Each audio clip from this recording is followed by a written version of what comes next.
iteka n'umunezero ntangere vyo gusubira kubana namwe banywanyi bacu mubana natwe mu makuru n'ibiganiro vya misi yose tubandanya gushikiriza kuri ino mboneshakure yacu kandi yanyu Umuhuza TV.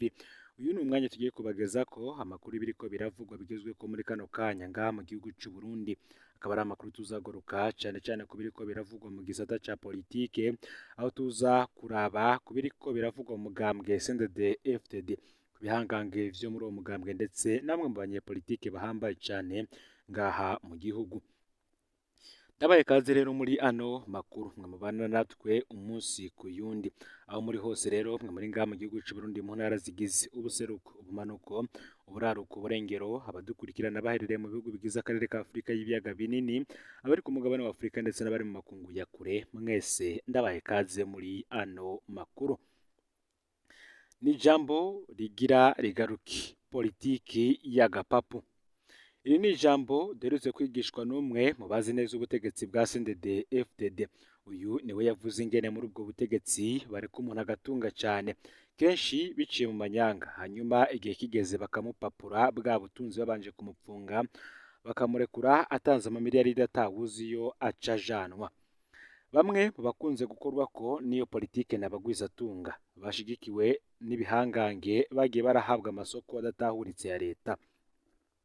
Uwavuba aherutse gufatwa n'agapapu ni umudandaza Sylvestre Niyonsaba.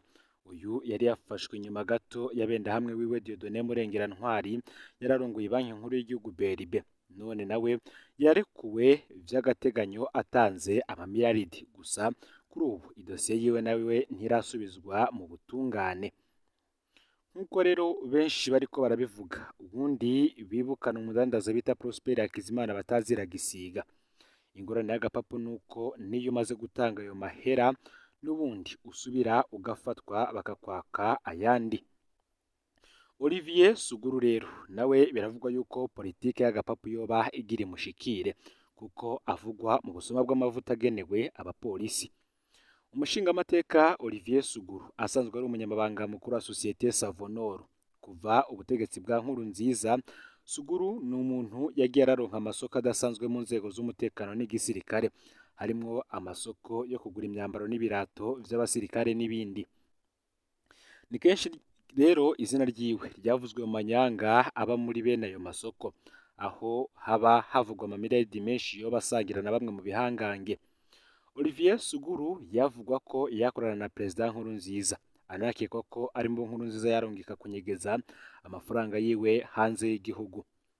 Muri no minsi rero hari dosiye iteye ubwoba ya Olivier Suguru. Savonor isanzwe ifitaniye amasezerano n'igipolisi yo gutanga amavuta y'amamesa akoreshwa mu kugaburira abapolisi bose mu gihugu. Aya akaba ari amasezerano y'imyaka 4 kuva mu mwaka w'ibihumbi 2020 gushika mu mwaka w'ibihumbi 2024. Ivyo bimeze gutyo mu gihe ano masezerano ashobora no kuba yarabandanije no muri uno mwaka. Gusa abapolisi bo mu ntara z'uburaruko bo bakaba bataka ko bamaze igihe kinini cyane bataronka aya mavuta. Akarere ko mu buraruko bw'igipolisi gakoresha ku mwaka amabido 7,000. Ayo mavuta yose akaba afise agaciro kababa karenga umuriyaridi n'imiliyoni 300 y'amarundi. Ayo mavuta yanditswe ko yasohotse muri Savonor kandi ko yashitse mu bubiko bw'igipolisi mu ntara z'uburaruko. Gusa mu gipolisi bagiye kubaza ivyayo mavuta niba yarashitse ngaho, n'ubundi basanga yarasohotse. Basanzeyo kandi n'imikono ya Colonel Jerome Maniraho yarajejwe ububiko bw'igipolisi mu ntara z'uburaruko, imikono yemeza ko yakiriye ayo mavuta. Nuko rero amatohoza abaratanguye. Hahise icakozwe nihagarikwa rya Colonel Jerome Maniraho n'umukenyezi Marie Rose Nzeyimana. Colonel Jerome Maniraho yaratumwe ko muri police judiciaire kugira abazwe ibijanye n'ayo mavuta yasinyiye ko yashitse mu bubiko bw'igipolisi mu ntara z'uburaruko, ariko akaba atarigeze ashikayo. Jerome Maniraho yasiguye ko yavuye mu mabanga ya logistique mu ntara z'uburaruko muri Nyakanga umwaka w'ibihumbi 2022 kadashobora kubazwa ivyayo mavuta kandi ko atakiri mu mabanga. Aha rero Jerome ntiyatashe, yaciye ahagarikwa ubwo nyene. Bukeye kandi nanone igipolisi cyaciye gihagarika ubujejwe ububiko muri Savonoro ariwe Marie Rose Nzeyimana. Ifatwa ry'uyu mukenyezi ntiryoroshe. Abapolisi bageze muri Savonoro isaha 4 z'igitondo baza kumujana isaha 9 nyuma y'impari ndende zabaye. Bivugwa ko umushingamateka Olivier Suguru yari karakora ivyo ashobora vyose ngo uwo mukenyezi ntahagarikwe. Ageze mu gipolisi, Marie Rose Nzeyimana yarerekanye impapuro bita bordereau de expedition zemeza ko amavuta yashikanywe Ngozi mu bubiko bw'igipolisi kandi yakiriwe na Colonel Jerome Maniraho. Ahaho noneho Colonel Jerome Maniraho yararahiye ararengwa ko imikono iri kuri izo mpapuro atari yiwe ahubwo yiganywe. Aca asaba ko bahamagara igisongerezi Brigadier Alexis Hakizimana bakorana ico gihe ati sinashobora gusinya bordereau uyu mu brigadier atabanje gusuzuma ibije akabiharura neza akabona kunzanira bordereau. Brigadier Alexis Hakizimana baramuzanye nawe nyene yavuze ko ayo mavuta atigeze azanwa mu gipolisi Ingozi. Nuko rero ibibazo biba biratanguye. Aka kanya rero nibwo twahise turonka intahe y'umukozi wa Savonoro yitwa Aimable. Marie Rose Nzeyimana yahavuye asaba ko bahamagara umukozi wa Savonoro yitwa Aimable. Uyu Aimable akaba yarajejwe guherekeza ayo mavuta. Aimable yaremeje ko amavuta yasohotse akava muri Savonoro ariko ko batayajanye Ingozi. Yavuze ko basohotse Marie Rose Nzeyimana yaca muri nomero y'umuntu yahamagara bagahurira kuri Shanike nawe yaca amwereka iyo bajana ayo mavuta. Aimable akemeza ko ayo mavuta yose bayajanye mu Kamenge ku nzu iri kwibarabara rya 13 ari naho bayapakururira yose bagaca basubira inyuma. Ku kijanye na za bordereau d'expedition, Aimable yavuze ko yahora abaza Marie Rose Nzeyimana uko biza kugenda mu gihe bordereau zisanzwe zija ku mukono wakiriye amavuta. Aha rero niho Aimable mu kwisigura ko yabandanya avuga ko Marie Rose Nzeyimana yace yakira bordereau akamubwira ko ibindi azovyimenyera. Aimable rero amaze gutanga intahe bano bantu bose baciye bapfungwa mu gipolisi c'Inyamiramabi canke se polisi judiciaire nk'uko amasoko yacu abivuga. Kuwa kane rero bano bantu bararengukijwe muri parike ya Cour anticorruption. Bamaze kumvirizwa baciye bahagarikwa bajanwa mu iborero rikuru rya Mpimba kiretse Aimable akiri mu gasho ka polisi judiciaire. Bikavuga ko umushingamateka Olivier Suguru ariko arakora ibishoboka vyose ngo iyi dosiye ntibandanye ahubwo ayinigire mu menshi. Ariko umuvuduko iriko ngo biragoye kwibaza ko izogarukira ngaho nari rigimaze kumenyekana ikaja habona. Bamwe bati igihugu caragowe kumva ko hariho abantu bahitamwo kwiba imfungurwa zigenewe abapolisi b'akarere kose k'igihugu bakaryama bagasinzira ataco binona bajeje guterura umuriyaridi urenga w'igihugu biragoye kuvyumva.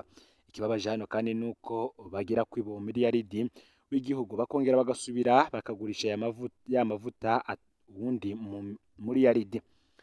Ivyo ni vyabonetse ubwo bivyo ayo mavuta yonyene y'akarere k'uburaruko canke n'ubundi burere bw'igipolisi bwarashikiriwe. Abapolisi bo mu zindi ntara nabo batwumviriza boshinga intahe yabo binyuze muri komanteri bakagira ico bashikirije niba nabo mu karere babarizwamo koko amavuta yabo yarabaye ikibazo nk'uko bivugwa.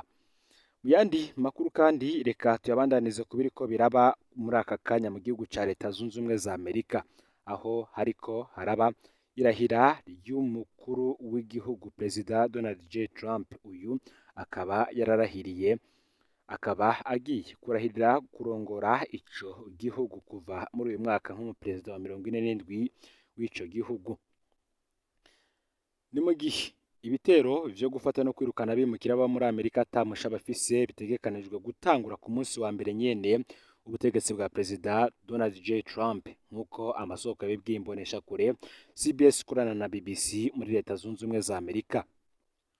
Kuri uno munsi wa mbere niho bitegekanijwe rero ko Perezida Trump ashikirizwa amabanga yo kurongora Leta Zunze Ubumwe za Amerika mu kiringo ciwe kigira kabiri inyuma y'amatora aheruka aho yatsinze umukeba wiwe Kamala Harris cegera ca Perezida Joe Biden arangiza ikiringo ciwe kuri uno wa mbere. Ntibitomoye neza aho no mugambi wo gufata bubimukira gusa umugambi utegekanywa n'umwami w'imipaka yagenywe na Trump Tom Homan utangurira. Amakuru ya mbere akavuga ko ibikorwa vyo kwirukana aba bantu bishobora gutangurira muri Chicago, igisagara gifise igitigiri kinini c'abimukira gusumba ibindi bisagara vyose ejo kuwa kabiri. Ariko kuwa gatandatu Homan yari yabwiye ikinyamakuru Washington Post ko ubutegetsi bwa Trump buriko burihweza ahandi iki gikorwa cotangurira inyuma yaho iki kibanza kimenyekaniye. Trump yariyemeje guhagararira umugambi wo kwirukana abimukira ku rugero rutari bwigere rubaho muri kahise ka Amerika. Homan akavuga ko inkozi z'ikibi n'abari mu mirwi y'inkozi z'ikibi ari bo bazokwibandwa ko cane muri uwo mugambi. Aha Homan yabwiye iki kinyamakuru ko ari umugambi uzoba wagutse aho kwibanda gusa kuri Chicago. Ati igisata kijejwe abimukira kizotangura guhagarika ababangamiye umutekano w'abanyagihugu n'uw'igihugu ku munsi wa mbere. Tuzohagarika abantu mu gihugu cose tutaravye amategeko ayo ari yo yose yo ku butegetsi bwahahora. Sinzi igituma Chicago ari yavuzwe ubwa mbere. Mu kiganiro na Fox News mu ndwi iheze, uno musari w'imbibe yasezeranije igitero rutura mu gihugu cose. Yari amaze kuvuga ko Chicago izoba intango yo kwirukana abimukira mu kivunga nk'uko ubwiwe yavyitangarije. Ni mu gihe kandi mu mpera z'indwi iheze Homan yasiguriye Fox News no migambi y'ubutegetsi bwa Trump, aho yavuze ko ibikorwa vyo kwirukana ababimukira bitazoba ari ibitera, ahubwo ko bizoba ari ibikorwa bizoba biraba abantu bazwi. Avuga ko ibi ari ibikorwa biteguye neza cane. Homan ati igihe igisata kijejwe abimukira kizoba gitanguye ibikorwa kizoba kizi neza abo kirondera naho kizobasanga. Akavuga ko rero yiteze yuko indege zizotahukana abantu iwabo zizotangura kugenda mu ndwi ya mbere y'ubutegetsi bwa Trump, kandi ko yiteze ko buri munsi hazoba imanza zo kugwanya uno mugambi wo kwirukana aba bantu zizokunguruzwa n'amashirahamwe nka American Civil Liberties Union. Ati ndazi ko bazotwitwarira ariko nibaze. Mu gihe c'imyiyamamazo abari bayijejwe bishura mu buryo butandukanye ku bijanye n'igitigiri c'abimukira bashobora kwirukanwa. Ariko mu kiganiro n'imbonesha kure ABC, JD Vance aherutse gutorwa nk'icegera ca Trump yaratanze igitigiri nyaco. Ati hinge tubanze dutangurire ku bantu miliyoni. Aha niho Kamala Harris yananiriwe kandi niho dushobora gutangurira. Nk'uko ibiharura vya nyuma biherutse gutangwa n'ubushikiranganji bw'intwaro hagati mu gihugu bene ikigo Pew Research Institute bivyerekana, abimukira baba mu gihugu badafise ivyangombwa baba imiliyoni 11, igitigiri gisa n'ikitarahindutse cyane kuva mu mwaka w'ibihumbi 2005. Benshi muri bo bamaze igihe kirekire mu gihugu, hafi 4 kuri 5 mu bimukira ntibafise ivyangombwa, bamazeyo nibura imyaka 10. Imbere yuko atangura ikiringo ciwe ca mbere mu mwaka w'ibihumbi 2017, uno mu Republican Trump yari yemeje kwirukana abimukira mu kivunga, ariko nticabujije ko birangira yirukanye hafi nusu y'abimukira birukanywe na Perezida Barack Obama, umudemokrate mu myaka 4 yiwe ya mbere. Uno mukuru w'igihugu agira 47 agomba ashikira amabanga ashigikiwe cane mu migambi y'ibijanye no gucungera imbibe. Ibiharuro vyatangajwe kuwa gatandatu n'ikinyamakuru New York Times hamwe n'ikigo Ipsos bikaba vyerekana ko ibice 55% vy'abanyamerika bashigikiye cane canke ku rugero kanaka umugambi wo kwirukana mu kivunga ababimukira baba muri iki gihugu ca Leta Zunze Ubumwe za Amerika. Ni mu gihe igisata kijejwe abimukira cama cirukana abimukira badafise ivyangombwa igihe cose. Hagati aho bikaba bitegekanijwe ko igikorwa gitegurwa inyuma y'irahira rya Trump kuri uno wa mbere kizokorwa cane cane mu bisagara bizwi nk'ubuhungiro, bigabanya gukorana n'abajejwe abimukira mu gihugu, nk'uko amasoko az'ibijanye n'uno mugambi abibwira CBS. Abategetsi b'igisata kijejwe abimukira mu karere ka Chicago bakaba baherutse gusaba abakozi baco kwinjira muri ibi bikorwa bitegekanijwe muri iyi ndwi batarinze kubimenyesha abarongoye iki gisata i Washington DC, nk'uko bivugwa na CBS. New York, Los Angeles, Denver na Miami navyo nyene vyitezwe ko bizokorwamwo ibi bitero, nk'uko bivugwa n'ikinyamakuru Wall Street Journal gisubiramwo amasoko kitavuga amazina ibijanye n'izi nteguro. Hakaba kandi hari n'andi makuru avuga ko Trump ashobora gukuraho politiki imaze igihe kirekire yatuma amashengero azibira igisata kijejwe abimukira gufata abantu. Mu ishengero rimwe mu karere kiganjemwo abafise amamuko muri Amerika y'Epfo no muri Chicago, abanywanyi baryo barashikiriza BBC impungenge zabo. Uti ndafise ubwoba ariko sinzi ukungene abadafise ivyangombwa bamerewe. Bikavugwa na Di Kamasho, umwimukira w'imyaka 21 afise ivyangombwa yamuka muri Mexique wo mw'ishengero Lincoln United Methodist Church mu karere ka Pilsen. Ni mu gihe Pasiteri Emma Lozano agira ati: mbega hafashwe umuntu afise abana 5 ninde azosigara areza aba bana? Ese bazoja mu bigo vy'irerero? Umuryango uzocirwamwo ibice? Amategeko yo ku butegetsi bwa Perezida Biden yo yavuga ko igisata kijejwe abimukira categerezwa guhagarika cane cane abimukira badafise ivyangombwa baboneka koko ari inkozi z'ikibi, bari binjiye mu gihugu vuba canke baboneka ko bashobora kubangamira umutekano w'igihugu. Mu gihe rero ubutegetsi bwa Trump bwerekana ko buzotangurira kubimukira bakoze ivyaha, abimukira bose badafise ivyangombwa harimwo n'abamaze igihe kirekire baba kandi bakora muri Amerika batigeze baba no mu nkozi z'ikibi, ngo nabo barashobora kuzohagarikwa bakirukanwa. Hagati aho iki gikorwa gishobora guteza ingorane abategetsi kubera ubukene bw'ibigo vyo kwegeranirizamwo abazoba bahagaritswe nk'uko bivugwa n'abahinga.